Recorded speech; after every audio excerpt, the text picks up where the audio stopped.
Next is to cross the Calder's RV. To the hidden side of that ridge on the left, and that's where I crashed. So it's gotten pretty shitty. I've gone to the other side of the RV. I published this video almost 4 months after the accident, describing everything I knew about the accident. A year later, I've finally got the report from the rescue helicopter.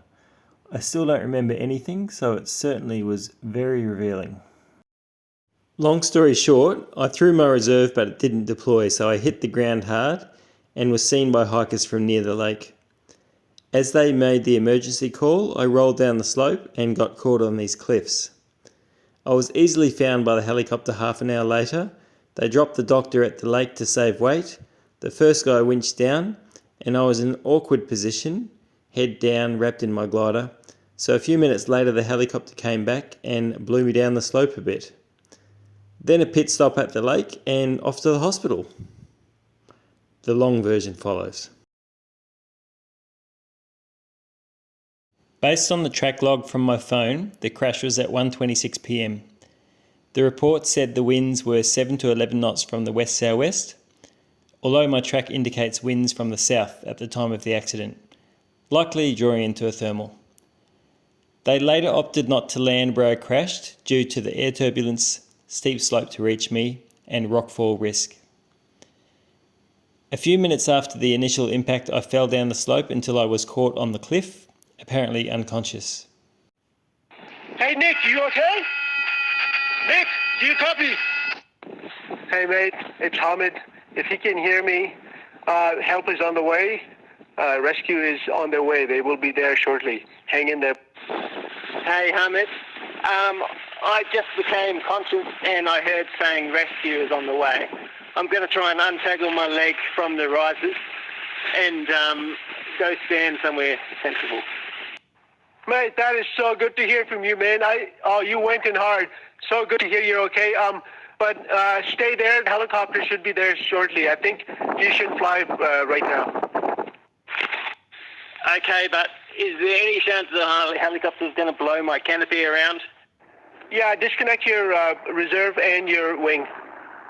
The helicopter's on the way. It just passed overhead. Hey, mate, is the helicopter near where you are? Hey, if you can hear this, you should trigger your spot so they have the exact location. Hey, the hospital is down there. That's all good. I'm going to get some help now. Okay, copy. Let me know when you're safe. I'll assume you're good. When the helicopter arrived, they saw me move my arm, so seeing that I was alive, they had a sense of urgency.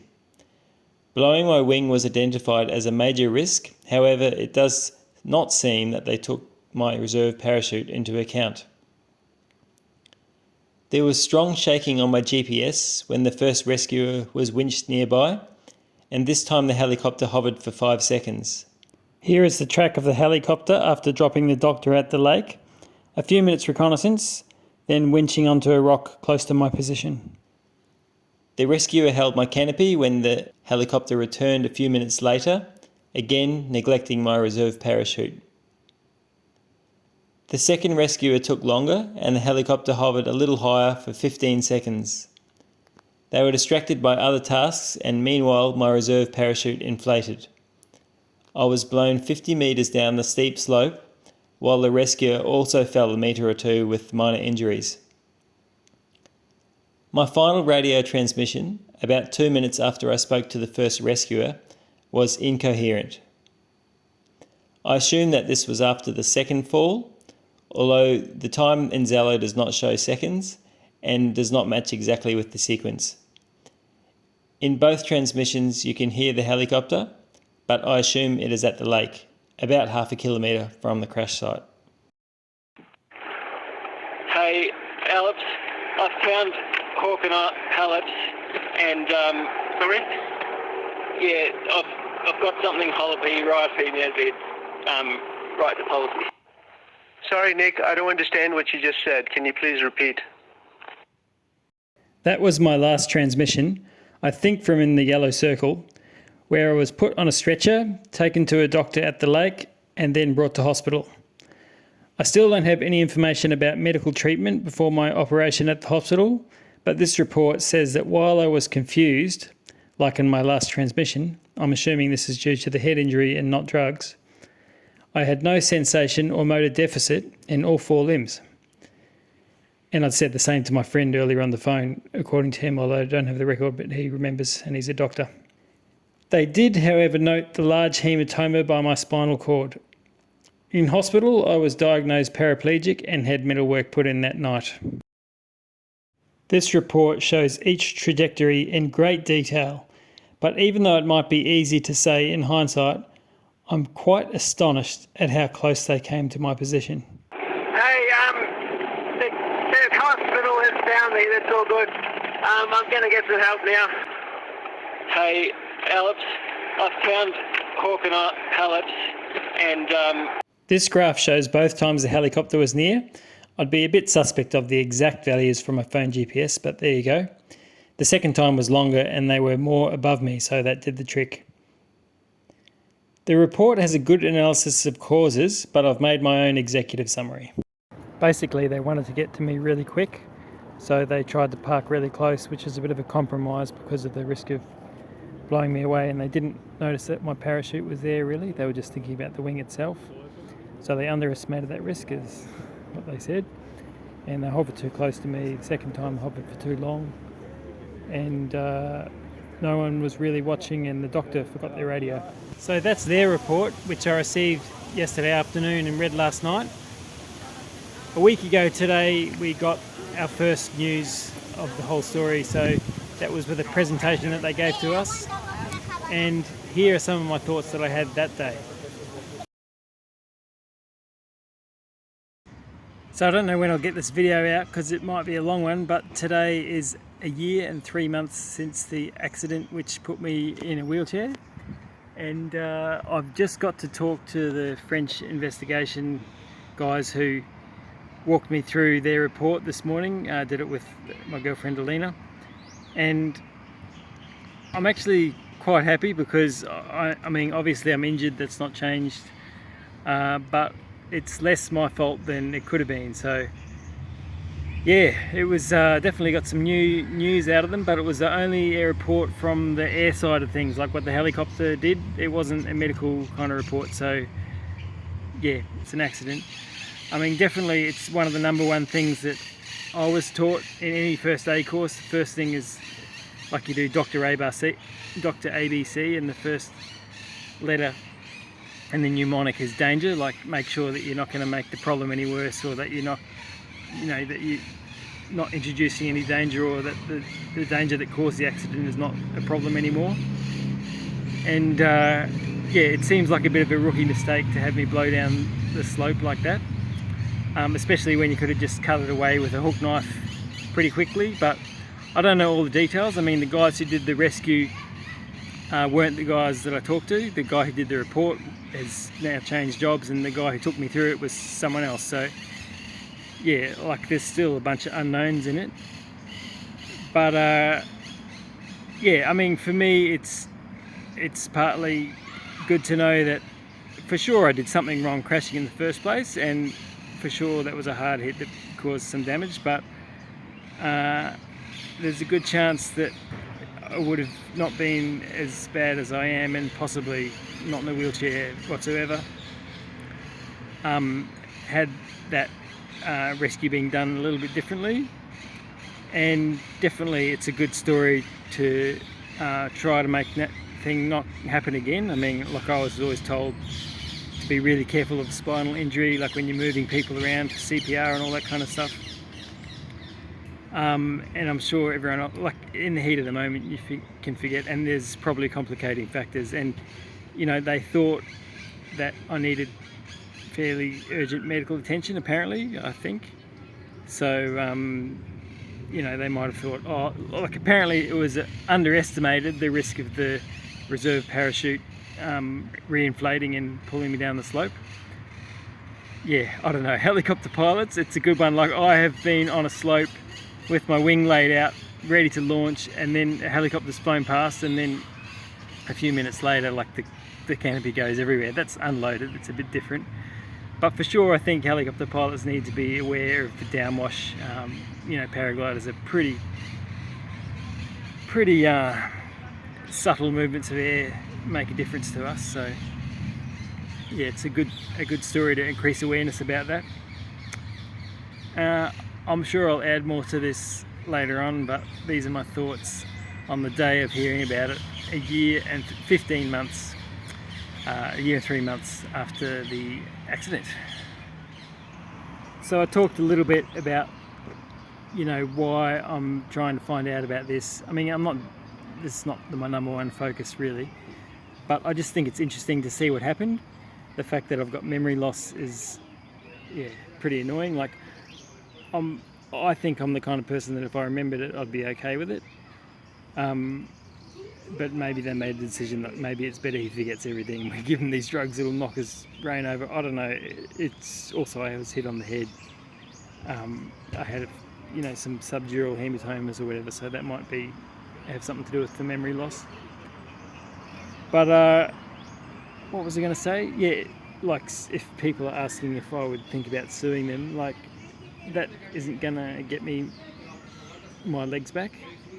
It might get me some money. I did pay more money than, I'm pretty sure I've spent more on the hospital bill than I have in my entire lifetime of paragliding on equipment. But and I haven't even paid the full bill, but they stopped asking for it around about the time they started this investigation. So yeah, I'm not really sure if there's, like, I'm not really that keen on the idea of paperwork. I mean, really one of the biggest dramas, I mean, it sucks, the physical injury and the bowel, bladder and sexual function stuff is, yeah, it sucks. It's changed my life. But one of the hardest things is having to deal with all the bureaucracy just to get my driver's license or my gliding license, like the medical. That's gone on for 4 months since I did the medical, and they've failed me and they want me to do it again. But like, it's just a bureaucratic, like an administrative error, and it's being taken up with, it just goes on and on, this stuff. So if anyone wants to direct like legal expertise into this, they can try to fix the bureaucracy that makes it so hard to live with an injury. Because really, like, and a lot of time I think that the accident is being more limiting in terms of bureaucracy. Like, bureaucracy seems to limit me more than the physical injury. And it's a lot more annoying. Like, yeah, there might have been an accident, but accidents happen, but the bureaucracy thing, it's not an accident, it's the way the system is, and that should be changed to make it easier and make it less of a drama to live life without legs. Because, yeah, especially it's getting easier and easier these days with all the technology options we have, but paperwork is the hardest thing, honestly, about a lot of this stuff. So later I'll look at the timeline that they gave me and the timeline that I've got from sending voice messages and try and figure out, because basically based on the transmissions it looked like I was speaking normally, coherently, seemed to make sense, and then just after the helicopter guys arrived I spoke gobbledygook. It didn't make any sense, and I assumed that I'd been given drugs then, but I was told that the winching guys wouldn't have administered any drugs because that would only be the doctor doing that, and the doctor was back at the lake. So maybe I spoke gobbledygook after being blown down the slope, and yeah, I was knocked on the head more from being blown down the slope, and that's why I did that. Yeah, maybe I was in a very different state after that, because especially based on the first messages, I seemed like I wasn't yelling out in pain or anything. And I'd never be the kind of person that would ask for painkillers. I mean, I think I've taken like a Valium or whatever when I had my eye operation, but that's because everyone has to take it, and I thought it's not worth arguing, it's just a one-off. But I think the last Panadol I had I gave away in South America. I only had 2 for this overseas trip and I didn't use them. I just gave them to a local that looked like she had a bad cough. And I know they were just pumping me full of drugs at the hospital for the first week. It was really weird in my brain what was going on there, but yeah. So I do think that you should try and avoid trusting other humans wherever possible. And yeah, obviously I thought about the risk of my canopy and reserve getting blown around because I was talking about it in the messages, but I was having trouble actually taking them out of the picture myself. But maybe it would have been a bit easier if I had a hook knife with me, which is something that years and years ago I was told you should always have with you if you're flying on the coast, but never really thought I would need it inland, and thought I'd be able to figure other things out. But who knows, maybe I was hanging upside down wrapped up in my glider and it would have been too hard to do that as well. Meters? I always used to think that I was pretty good at falling, and after talking to the Investigation Bureau about my accident over a year ago, I still think that. Now, I have to explain to Alina because she didn't quite understand how I fell 50 metres. There are too many falls. It wasn't the first fall. I got lost in the counting. First I became unconscious for 20 minutes, I think. Then I was hanging upside down. Then I fell For 50 30 metres. minutes. He was hanging upside down for 30 minutes. Yes. And then I fell 50 metres from an upside down position. Still not enough to kill me. Yeah, like you have a hard head. In French we say têtu. Don't need a helmet, got a hard head. So I made a video about my crash with everything I knew. And Alina is telling me that she knew this stuff about my accident, which I didn't know. Not all of it. She says she knew that I fell down 50 metres and she knew the helicopter inflated the canopy to do that. I'm like, that's what I found out today after 15 months, after waiting. No one told me. 300,000 people watched my video, no one told me. Who else knew? Who else knew this? Besides Alina, that was keeping it a secret. I didn't keep it on. I thought you knew. I put in everything I knew in the video. You watched the video? Yes, but not all the details. Unbelievable. You guys are pulling the wool over my eyes. I want my money back. Hey? So now when people ask why I'm in a wheelchair, I can say I had a paragliding accident, but maybe it's a bit cooler and sounds a bit more extreme if I say I was in a helicopter accident. So who done it? What caused more damage? The first fall, the crash into the first cliff, or the getting blown down the hill with a parachute as a sail? I know which one I made less sense after on the voice messages. So I've been saying it for years, the chances that I'll use a reserve parachute and it'll save my life is probably not that much more than it'll cause some kind of problems, because if you're high enough you won't throw it because you've got time to sort out your wing. If you're too low you might not have time to throw it in time. It's just like a narrow case, a narrow band of ranges where it works, and it could easily pull out on, you know, like it's a little bit better if it's on your lap, which it was my reserve, so I could inspect it and make sure it didn't throw it. But obviously I threw it for a reason. When I was crashing it didn't come out in time anyway, but it ended up causing a lot of problems later on. So the French team that did the investigation, I thought they did a pretty good job. It was a good investigation, it was presented well, but it was a bit funny how I did the YouTube video myself 4 months after the accident, and then that's how they did the investigation to start with.